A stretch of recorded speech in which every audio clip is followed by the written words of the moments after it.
Hey everybody, thank you for this warm welcome. As you just saw the trailer, we're here to talk about the upcoming documentary. It's a Daily Wire Turning Point collab, Identity Crisis. This is about the transgender issue that we're all very familiar with. It's been a huge problem in this country, and that is a problem that we're fixing. So, you know, the theme of America Fest this year has been very obvious in every speech almost that I've heard. We're all talking about how things are moving in a positive direction because people like you have got involved, have spoken up, and made a difference. And there is no issue on which we are beating the left better than on this issue, the transgender issue. They overplayed their hand, they showed their evil, and we have risen to this challenge and are winning the PR war.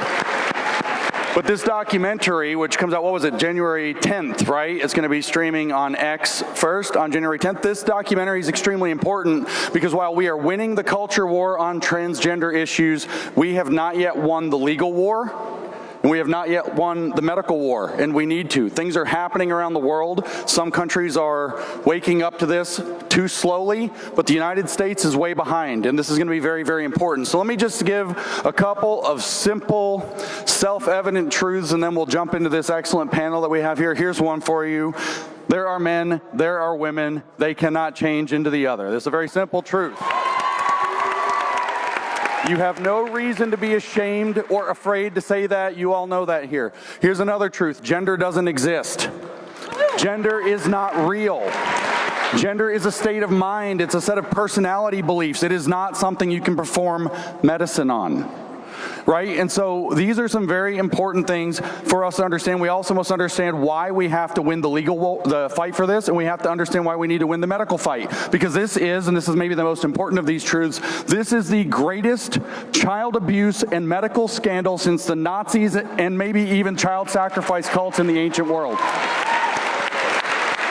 And it's our duty to stand up to this and to fight this to the very last everywhere. It's not enough to win the culture war, but we have changed that. So with this movie, share it with your friends, get it out there. Identity Crisis, again, January 10th, you're going to want to watch it. You're going to want to show it to everybody so they can understand the gravity of this issue. But we've made a huge amount of progress changing this, and I think that has a lot to do. I know that Charlie has really encouraged you guys and said that you are the media now. We are the media now, right? So the conservative media has spoken up on this. Conservatives on social media have spoken up on this. We've spoken compassionately, but we've spoken truthfully, firmly, and boldly to end this. And this is an extremely important part. So we've got Margaret here from Daily Wire, and she's written a wonderful book called D-Trans, telling these crucial stories. And I want to start with you, Mary. I want you to tell everybody how you think the conservative media has changed this issue in America and where that goes forward through 2025. Absolutely. You guys, I'm so happy to be here with you today. Conservative media has never been more important than it's been over the past several years. We've seen conservative media report stories that the legacy media would rather you never, ever, ever heard about. And I'm not just talking about people like Riley Gaines, who broke her story with the Daily Wire. I'm not just talking about the Loudoun County sexual assault scandal, which broke in the Daily Wire, or the millions of stories about parents fighting school boards, parents fighting gender ideology, children being transitioned without their parents' consent. All of these things that broke in places like the Federalist, the Daily Caller, the Daily Signal, the Daily Wire, Fox News. You guys wouldn't have heard about them if these outlets didn't exist. And it's been a really pivotal time in history because legacy media, New York Times, Washington Post, is actively working against all of us to hide the truth about these stories. When it comes to things like the euphemism, gender-affirming care, that was crafted by the left to give to the New York Times so that they can confuse you into thinking that it's somehow caring to push children through irreversible transgender surgeries and hormones.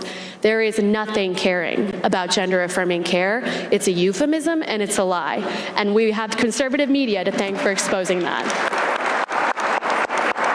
Thank you.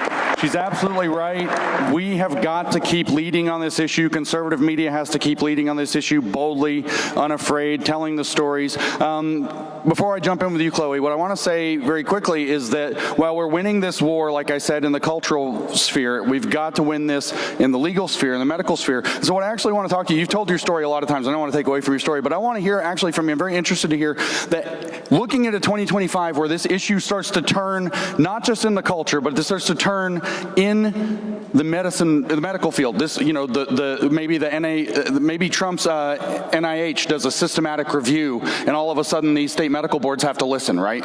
As this issue starts to transform legally, what is that going to mean for people who have been through what you have been through? I think now we're at a point in time where detransitioners or other people who have been hurt by this so-called medicine are going to be vindicated, especially with Trump in office and with RFK and his movement to make America healthy again. I'm really hoping that I can get a meeting with him and that we can make it so that we can seek legal retribution for what we've gone through, and also force our providers who did this to us to take care of us, to give us the care that we need and that we deserve after they put us down this mutilative, dangerous path that will affect us for life. There's this lie going around still that these procedures are reversible in some way. The moment that you start on the puberty blockers or the hormones, or once you go through the surgery to get rid of your breast, or you go through the cross-sex mimicry surgeries, you cannot go back. So let me just ask you really quickly, just very unequivocally, so in case RFK is hearing this out there somewhere, in case the CDC director is hearing this, if any of these medical people are, listen, just yes or no, or whatever, you can add a little bit, whatever you want, just answer this question. Does this so-called gender-affirming butchery actually produce healthy outcomes? Never. There is no such thing as a healthy transition, because you cannot actually become the opposite sex. No matter what drugs or what surgeries you get, it only makes you into a disfigured man or woman. These are distressed boys and girls who deserve better than this. Good.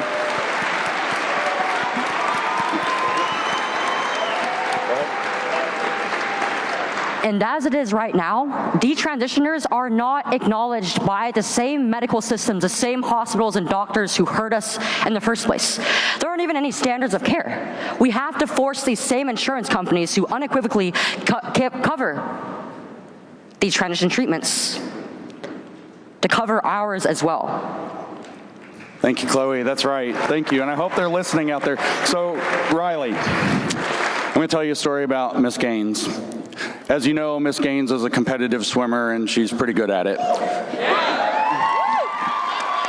What you do not know is that last year, Miss Gaines and I were together at an event in California on the Pacific, and right there on the beach, and she came up to me, and I'm dressed, like this, and I have to go to a meeting, and she's like, hey, do you want to go down to the ocean and have a race?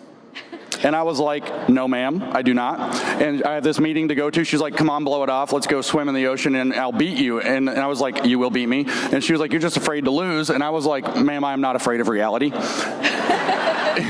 You will beat me soundly, but I am not trans, so I cannot get in a body of water and swim against you. So Riley, with the sports issue, this isn't the medical side, right? With the sports issue, and I do regret not swimming against you, by the way. You would have smoked me if smoke can be in water. But with the sports issue, the same question really, how do you see this changing in 2025, and what will it mean for all these young women in athletics if we can make the push to change this issue meaningfully in America this year? Well, first of all, James, don't lie. You just didn't want to be seen in a Speedo. That's really what it was. I'm not afraid of that. We would have to shield our eyes from that. This issue, the gender ideology movement as a whole, I think specifically the sports issue, it brought to life, it perfectly highlighted the concerns that so many people had, and it proved to us just how out of touch and how far from reality, truthfully, how anti-reality the left has become. Saying that men and women are the same, it's interchangeable, these things are synonymous, you can be one thing one day, the next thing the next, which, again, as we saw on November 5th, the American people wholeheartedly reject.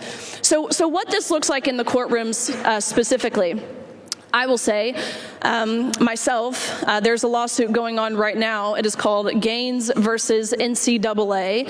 Myself and now,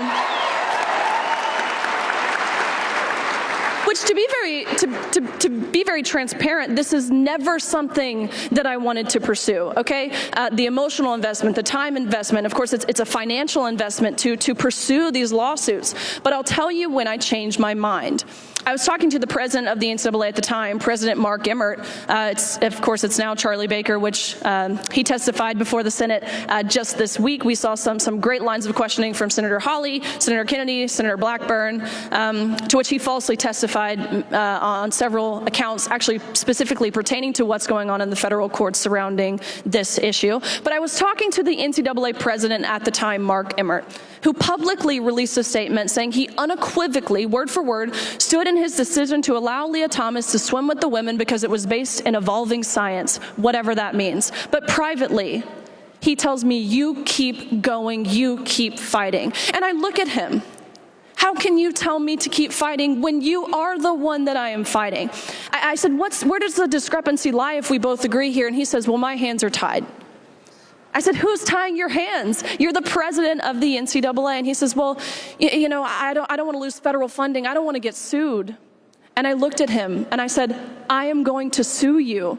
And that's what I've been doing.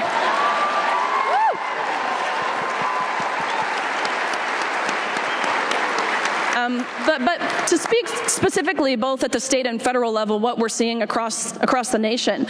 Now 25 states have enacted some sort of fairness in women's sports bill, ultimately protecting the categories of sports on the basis of sex. We've seen 8 states now codify and define the word woman in law. I can't even believe we have to do that. But unfortunately, not only is it necessary, I would argue that it's urgent that we do such.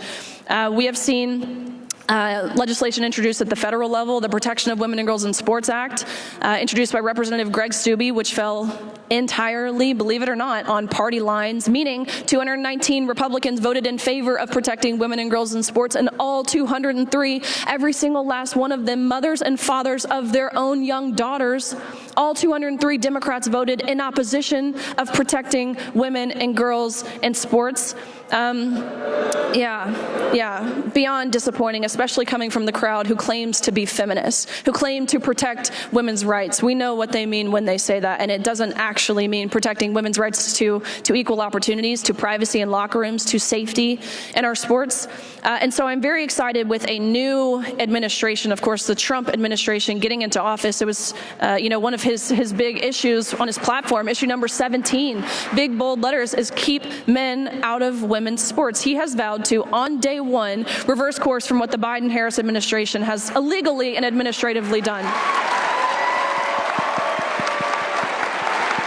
Thank you, Riley. That was fantastic. For those of you, I'm sure you all know, but the Democrats know it's political suicide to step out of line with even one issue.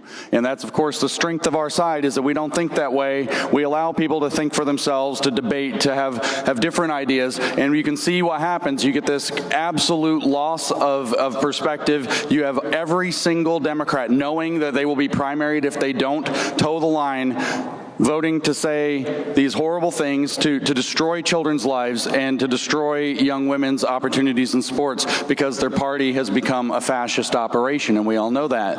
Now, I want to talk to you about my friend Adam Vena. I've got to know him over the last couple of years through this documentary. I was introduced to him, and Adam, I'm going to embarrass you a minute a little bit, so hold up. I'm sorry. Adam's story is central to this documentary, Identity Crisis. It's one of the most important stories in the documentary, and what Adam's story is, in the simplest way to put it, is that Adam is the truest demonstration that I've seen of a father's love for his child in front of this behemoth, this monster, and not just that, in not just the awful state of California for this issue, but in Los Angeles itself. Okay, so Adam. Thank you, James. Thank you. Adam, I'm so glad you're part of this documentary. I'm so glad you're on this stage with us. And I want you to answer kind of the same question. You know, what is this going to mean if these folks out here can help make a difference on this issue in 2025 and 2026, if we can help the Trump administration make a difference, if we can help our states, including California, where we're talking backstage, let them know. If we can make a difference, what's it going to mean for people like you who have had your child taken away by the state because you don't believe that your son is a little girl? Yeah, I think what California needs is somebody that we can rally behind as governor. We need a Trump-like figure to run for governor in California. We need, because as we all know, when Trump does ban the puberty blockers and the surgeries, Gavin Newsom is going to fight tooth and nail to fight anything that President Trump puts in place. And at this point in California, we have nobody that is sitting back and protecting the children, my son, Jeff's son, a whole other bunch of fathers' kids in the state of California. So we truly need that Trump-like figure that we can all rally behind. Thank you, Adam. That's a very important message. So Californians, get to work. Make California great again, right? So make California great again. We need all 50 states in this fight to bring America to where it needs to be. And this is a pivotal moment in our history, right? We all know, right? Charlie has been extremely good about talking about this throughout the entire conference, that we have had a win that we did not deserve, that we have been graced with a respite from the Democratic tyranny that we've been facing. And now we have 2 and 4 years that we must make use of. We must show our gratitude. We must celebrate. But even though it's a new dawn in America, and I'll give you guys the rest of the year for the Christmas holiday, even though it's a new dawn in America, it's Monday morning and we've got a long work week ahead of us, right? So I want to turn the attention for the rest of the panel. We've got a few minutes left. I want to hear from each one of you in terms of how this documentary is going to be an important thing to bring into the year in this new 2025 for this new administration, for the culture, however, that's actually going to be the ones taking to social media, raising these points, and changing this issue, again, legally and medically, not just in the culture war. So let's start with you, Riley. This documentary, being a part of it, of course, is so special to me, being able to continue to tell not just my experience, but please hear me when I say this.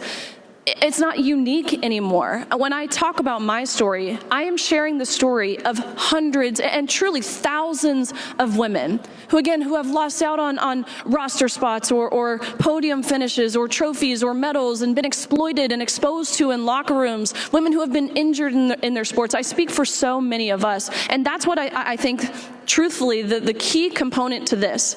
I hear from people every single day who tells me, this isn't going to happen to me. It's not going to happen to my family. I live in Tennessee. It couldn't possibly happen to me. That would be your first mistake. Nobody is immune to this. Nobody is immune to the gender ideology movement, and that has been proven over the past few years. So take this, spread it far and wide, share it with your children, your grandchildren, your best friend, people who don't agree with you, and typically, maybe would even call themselves a lifelong liberal. Let them hear from the everyday people like me, like Chloe, like Mary Margaret, like Adam. None of us expected to be here, and I promise you, none of us want to be here. But it's a necessary fight. It's a fight someone has to bear the mantle of. We on this stage, of course, have proven ourselves that we are willing to do it. We need all of you to be willing to do it as well.